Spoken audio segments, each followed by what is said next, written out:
The boy walked slowly up the porch steps, his red hoodie pulled tight around his head. His dark brown hair peeked out just a little, but he mostly kept his face hidden. He wasn't used to new places, and this house felt strange to him.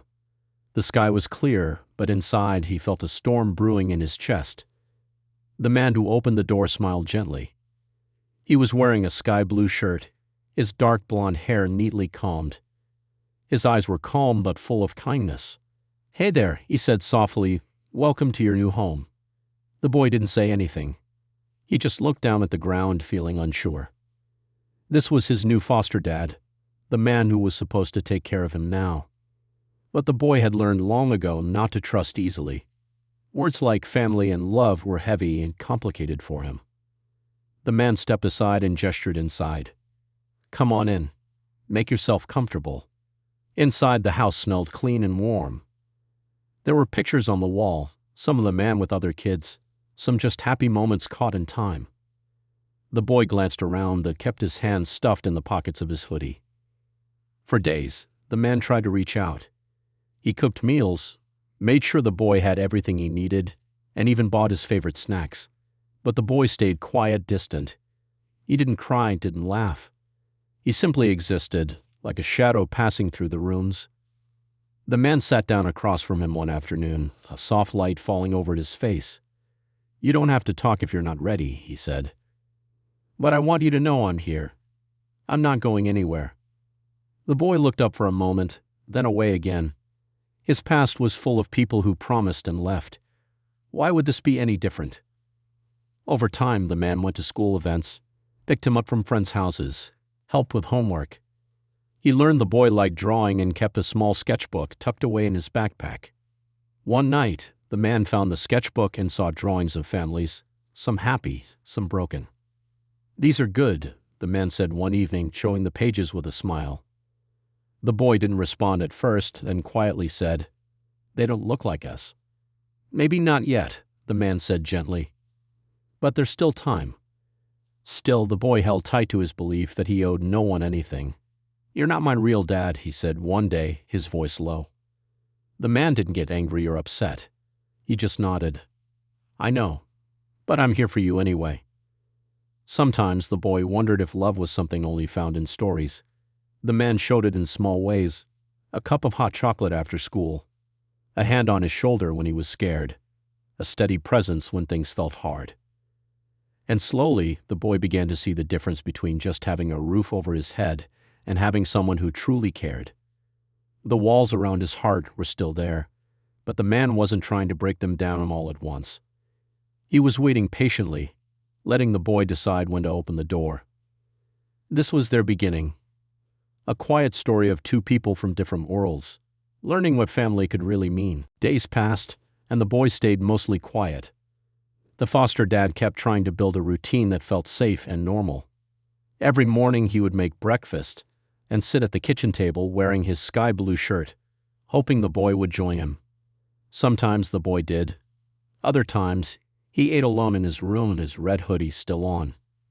At school, things were different. The boy faced questions and sometimes rude comments from other kids.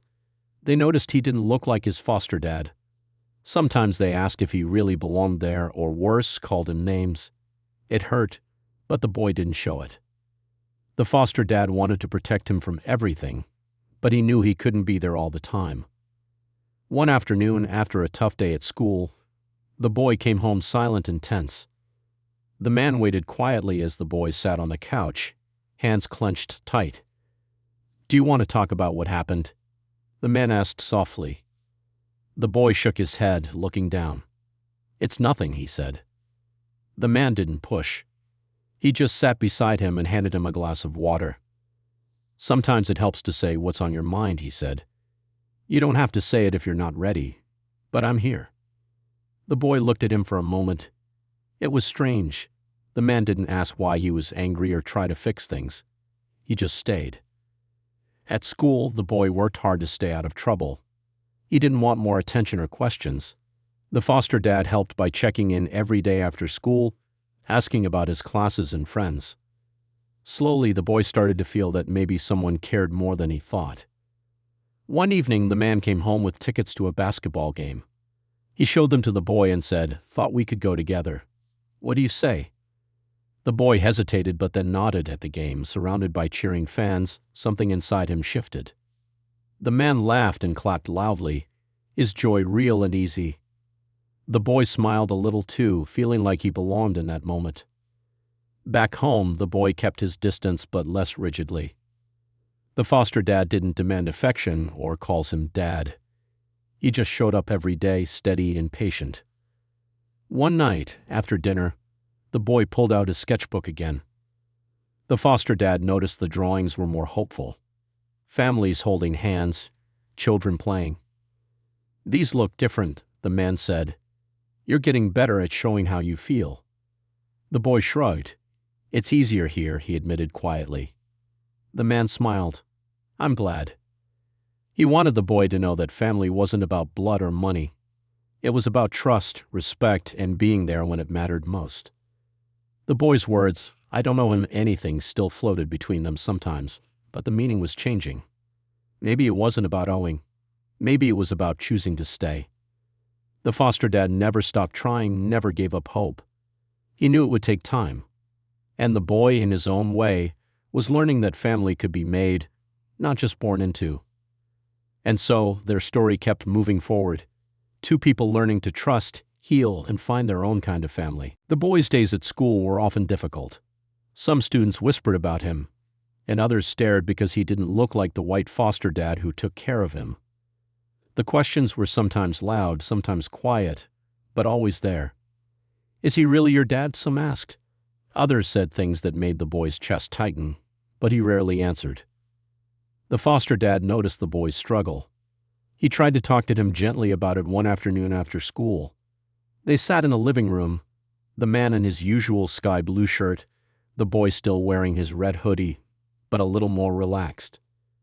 "I know it's not easy," the man said softly. "People can be cruel when they don't understand, but you're not alone." The boy looked at him, then away. "They don't get it," he said quietly. "You're not really my dad. They're right." The man sighed but didn't argue. "Maybe I'm not your dad by blood, but I want to be someone you can count on." The boy stayed silent. Over time, the boy learned that the foster dad was willing to stand up for him. One day, some kids at school made fun of the boy's clothes and background. The boy wanted to walk away, but the foster dad called the school and spoke with the principal. He didn't want to just protect the boy. He wanted to teach him he deserved respect. At home, the foster dad kept trying to build trust. He never forced the boy to call him dad or pretend to be happy. Instead, he made space for the boy to be himself, even when that meant pushing away. One evening, the boy found a letter the man had written but never sent. It was addressed to the boy, explaining how much he cared and wanted to help. The boy read it slowly. The words were kind and patient, but also honest about the hard parts. The boy folded the letter and put it in his pocket. It wasn't easy to believe, but it made him think. There were small moments too. The man driving the boy to basketball practice, cheering quietly from the sidelines, even when no one else was watching. The boy noticed but didn't say anything. Sometimes they ate dinner in silence. Other times they talked about simple things, favorite foods, movies, music. Slowly, the boy shared more about his past, but only in bits and pieces. He wasn't ready to reveal everything, but he wanted the man to know a little more. One night, the boy said, "I don't owe you anything." It wasn't angry or mean, just matter of fact. The man looked at him and said, "That's okay. I don't want you to owe me. I just want to be here." The boy thought about it. Maybe family didn't have to be about debts or obligations. Maybe it could be about choice. The boy was still cautious, still learning what it meant to trust someone new. But the walls he built weren't as tall as before. There were cracks, places where light could get in. The foster dad understood it was a slow process. Love wasn't always loud or obvious. Sometimes it was just being there every day, showing up when it mattered, and waiting patiently. The boy began to feel, for the first time in a long while, that maybe this home could be different. A place where he could be himself, without pretending. Their story wasn't perfect. It was full of challenges, setbacks, and hard truths, but it was real. And sometimes that was enough. One afternoon, the boy made a mistake. It wasn't a big one, but it was enough to cause trouble at school. Instead of blaming others or running away like before, the foster dad decided to handle it differently. When the boy came home, the man was waiting in the living room, calm and patient. He didn't yell or punish. Instead, he sat down beside the boy and said, "Let's talk." The boy looked nervous, unsure what to expect. The man continued, "We'd all make mistakes. What matters is how we fix them." The boy stayed silent but listened. The man didn't lecture him. He talked about responsibility, respect, and the importance of being honest. It was different from what the boy was used to. No anger, just understanding. "You're not alone in this," the man said. "I'm here to help you." For the first time, the boy felt that someone believed in him, even when he didn't believe in himself. Over the next few days, the man helped the boy make things right at school. They talked about how to apologize and take responsibility without feeling weak. It was a new lesson for the boy. The foster dad also shared some of his own stories. He told the boy about times when he made mistakes and how he learned from them. The boy saw a different side of the man, not just a caretaker, but someone who understood struggles. Even though the boy still wore his red hoodie tightly, there was a small change in his eyes, a flicker of trust. At home, the foster dad kept being patient. He didn't rush the boy to say thank you or I love you. Instead, he showed love through actions, fixing things around the house, making favorite meals, and sitting quietly during movie nights. One night, the boy surprised the man by asking a simple question about his past. It was the first time the boy showed real interest. "Why did you want to be a foster dad?" he asked quietly. The man smiled softly and said, "Because everyone deserves someone who cares. I want to be that for you." The boy didn't answer right away, but the question hung in the air between them. Their days continued with ups and downs. The boy still struggled with trust and his own feelings, but the man never gave up. He knew it would take time. Sometimes the boy would say, "I don't owe you anything." Other times, he just sat quietly, letting the silence speak. The foster dad understood those words weren't meant to hurt. They were the boy's way of protecting himself. So he waited, steady and patient, knowing that true bonds are built slowly. One afternoon, the boy found an old photo album the man had kept. It had pictures of children the man had cared for before. The boy looked through it, seeing smiles and memories. "Have you ever been sad about losing them?" the boy asked. The man nodded. "Yes, sometimes. But every child leaves a mark on my heart. You're part of that too." The boy looked thoughtful, holding the photo album close. It was a quiet moment, one that showed the boy was beginning to open up. Their story was not about sudden changes or miracles. It was about small steps, hard conversations, and learning to trust again. The boy and the foster dad were still figuring out what family meant for them. It wasn't easy, but it was real. And sometimes that made all the difference. The foster dad often shared stories about his own life with the boy. One evening, while they were sitting in the living room, the man talked quietly about his childhood, how it wasn't always easy for him either. "I didn't grow up in a perfect family," he said, his voice soft. "There were times I felt lost and alone. That's why I wanted to help kids like you, because I know what it's like to need someone who cares." The boy listened closely, his red hoodie resting on the back of the couch now. He had never heard the man talk like this before. The story showed him a different side. A man who would face struggles but chose to be strong for others. "You don't have to pretend with me," the man added. "You can be yourself, even if that means being angry or scared." The boy thought about this. He had spent so much time building walls, but maybe the man wasn't trying to tear them down. Maybe he just wanted to stand beside him. Sometimes the boy still said, "I don't owe him anything." But inside he was beginning to feel something else. A quiet respect for the man who never gave up. One afternoon, the boy had a tough day at school. He came home upset, feeling misunderstood and alone. The foster dad noticed right away. "Want to talk about it?" he asked gently. The boy shook his head but sat down next to him anyway. The man didn't press. He just put an arm around the boy's shoulders, letting him know he was there. Over time, the boy started to share more, not all at once, but in small pieces. He talked about his old neighborhood, his friends, and the things he missed. The man listened carefully, never judging, just understanding. One night, the boy surprised the man by drawing a picture for him. It was simple. Two figures standing side by side. The boy handed it over without saying much. The man looked at it closely, smiling. "This means a lot," he said. The boy shrugged, a small smile breaking through. Maybe it was his way of saying thank you without words. The foster dad knew that trust was slow and fragile.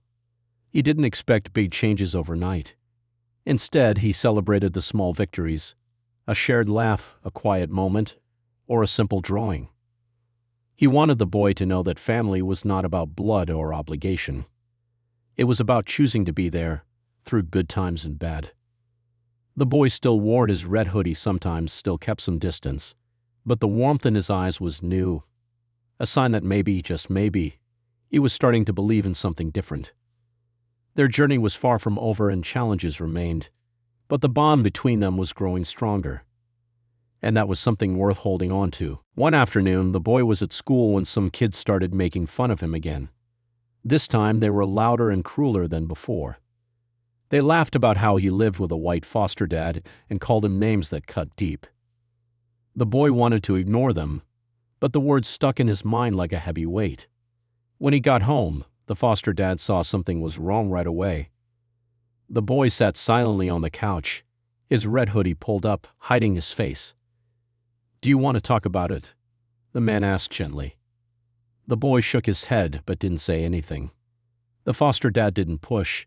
Instead, he sat down beside him and waited. After a few minutes, the boy spoke quietly. "They don't get it. They think I don't belong." The man nodded slowly. "Sometimes people judge what they don't understand. But you belong here. You belong with me." The boy looked at him but didn't respond. The foster dad continued, "You don't have to prove anything to anyone. What matters is how you feel and who you choose to be with." The boy was silent for a moment. Then he said, "I don't owe you anything." The man smiled softly. "That's okay. I don't want you to owe me anything. I just want to be here for you." Over the next few weeks, the boy surprised the foster dad by standing up for him. When some kids teased him about the man being his foster dad, the boy didn't walk away like before. Instead, he said quietly, "He's the one who cares about me." The man was proud but didn't say much.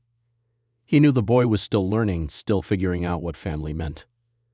They started spending more time together, playing basketball, watching movies, and even cooking meals. The boy was still quiet, but the foster dad saw small signs that he was opening up. One evening, while watching a game on TV, the boy leaned against the man and didn't move away. It was a small moment but powerful. The man looked at him and said softly, "You don't have to say anything, but it's okay to feel safe here." The boy didn't answer, but the look in his eyes said everything. Their bond was growing, not through words but through trust and presence. The boy's past pain was still there, but the foster dad was patient. He knew healing took time. And so their story continued. Two people from different worlds learning how to be a family in their own way. The boy's world was slowly changing.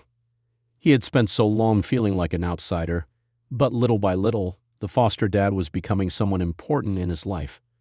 It wasn't easy for the boy to admit, even to himself. One afternoon, the boy was at school with some friends.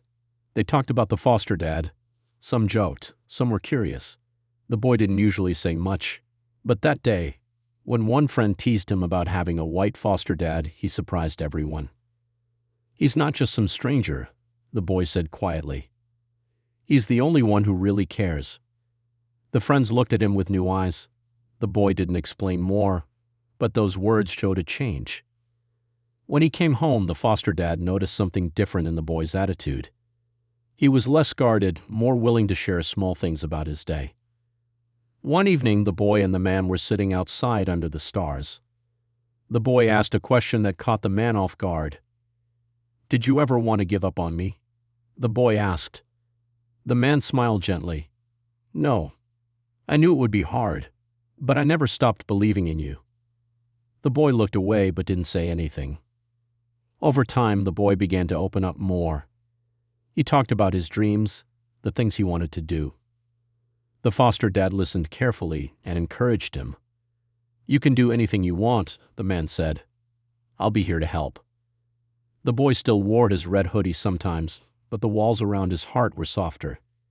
He wasn't ready to call the man dad, but he didn't push him away either. Their bond grew through quiet moments, watching a favorite show together, sharing a meal, or just sitting in comfortable silence. One day, the boy defended the foster dad in front of a group of kids who made fun of him again. It was the first time the boy stood up loudly for the man, and it showed real courage. The foster dad was proud but didn't say much. He knew this was a step in their journey. The boy still said, "I don't know him anything," but now it felt less like a wall and more like a shield that was slowly coming down. They were learning to trust and care in their own way. And even though the road ahead was still long, the boy finally felt like he had someone who truly stood by him. Their story wasn't perfect, but it was real. A story of patience, courage, and the quiet power of love. The boy sat quietly in the living room, his red hoodie resting on the chair now. The foster dad, wearing his sky blue shirt, watched him with a calm smile. Their journey had been long and filled with many moments of doubt and hope. "You still say, 'I don't owe you anything,'" the man said softly. "But I can see that you're here because you want to be." The boy looked up, surprised. He didn't say anything, but the look in his eyes said more than words could. They had come a long way from the first days when the boy kept his distance, and the man wondered if he would ever break through. Now the boy was learning what family really meant, not just about blood or duty, but about trust, respect, and choosing to be there for each other. One afternoon, they went to the park. The boy threw a ball, and the foster dad caught it, laughing. It was a simple moment, but for both of them, it was a sign of change. Back home, the boy pulled out his sketchbook again. This time, he showed the man a drawing of two figures, one with dark brown hair and a red hoodie, the other with dark blonde hair and a sky blue shirt. They stood side by side, smiling. The foster dad looked at the drawing, his eyes soft. "This means a lot," he said. The boy shrugged but smiled too. Maybe this was his way of saying thank you. Their story wasn't about perfect words or grand gestures. It was about small moments, a shared laugh, a quiet hug, a patient presence. The boy still had his struggles, and the man still had his hopes. But together, they had built something real. And in that, they'd found family. The boy may still say he owes nothing, but what mattered was that he stayed, that he trusted, and that he allowed love in his own time. The foster dad knew that this was only the beginning, but it was a good beginning. And sometimes that was enough.